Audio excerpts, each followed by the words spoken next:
Alright, working on lab number 11 here. And really, we're going to be working on lab 11, lab 15, and the back end, or the second part of lab 3. Okay? And basically what this is testing of, whoops, sorry, I'm good at kicking you here. Testing of a weld plate for defects. Okay?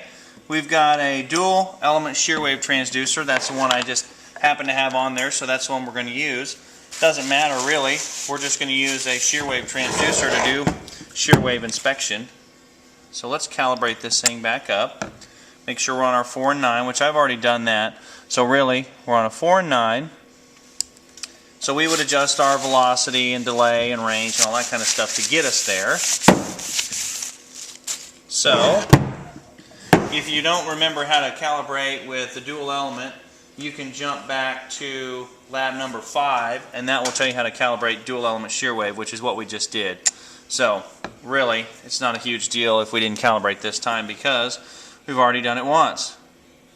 So what we need is to set up our reference gain, which we already have, 46.5 dB. And the reason that this actually is set up already is because I had gotten about 5 minutes into this same video and completely screwed up what I was doing. So rather than just saying my bad and keep on going with the video, I restarted the whole video. So anyway, I'm already calibrated up here. I know the thickness of my piece. This weld plate right here is the thickness I'm going to be using, 0.625. So I need to see if I can get you able to see both of those. Okay, I'm just going to scan. And I need to do that to D11, and D11 says you have to have a scanning gain. We had a calibrated gain, or a reference gain, which is our 46.5, and now we need a scanning gain. But in order to do that, we need to do the 2 times the thickness divided by the cosine. So 2 times 0.625 divided by the cosine of 60 tells us that our V path is 2.5 inches. That means sound's going to travel down, then travel back. That's going to be 2.5 inches in the material. So really, 1.25 inches is going to be one leg. Alright, so I'm trying to get this so you can see it here. I just really don't like to do that like that, but that's okay. So now that we know our V path is 2.5, D11 is going to tell us to raise this 14 dB. So we're going to go up to 60.5. Alright? So now we would just start scanning. Now we're looking for common signals, reoccurring signals, something like that that we can align ourselves with.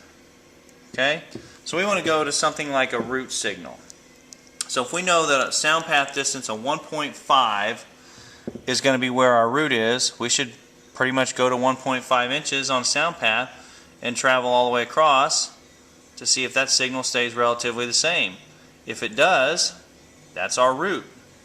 Okay? So we know that pretty much, if we take that thing, I'm going to turn it a little bit more so you can kind of see here.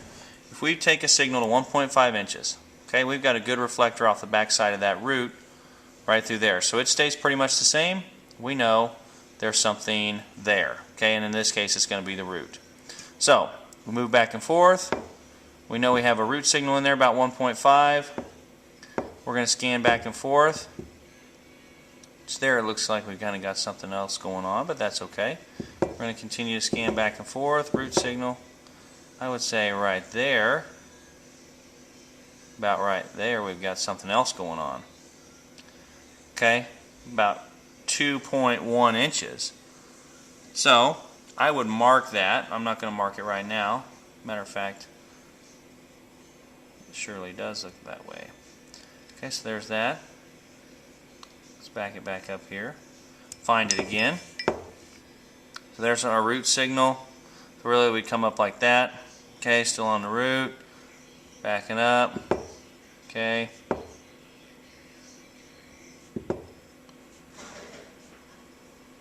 And every time you see that bounce up, that's just our root signal. Okay? So root, root, root. But here, we had something else happen. Yeah, see, root signal. Then we have another big signal. So that's definitely not good. So if we scan straight across, that's a good telltale. We scan all the way across there, signal stays there, but we backed up, and there it is. We're close to it. Keep finding it and losing it. There it is right there. So we've got another defect right there. I want to mark that. Center of the transducer. Like that. Okay. Yeah, there he is. Big defect. Cool. So we want to peak that up. This is what D11 tells us to do. We're going to peak that signal up as high as possible and then bring our gain down to our reference level. Okay, about 50.5 or 50% is what I'm looking for. Our gain was originally 46.5. So we're going to do the 6 dB drop. So we're going to take this transducer, move it sideways. There's our 50%.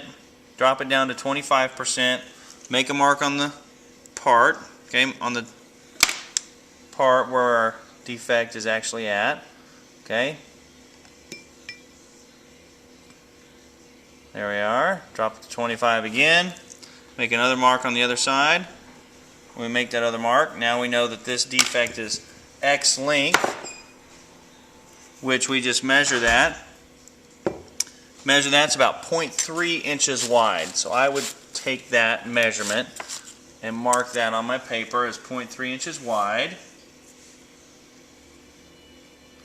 And then I want to know where it is.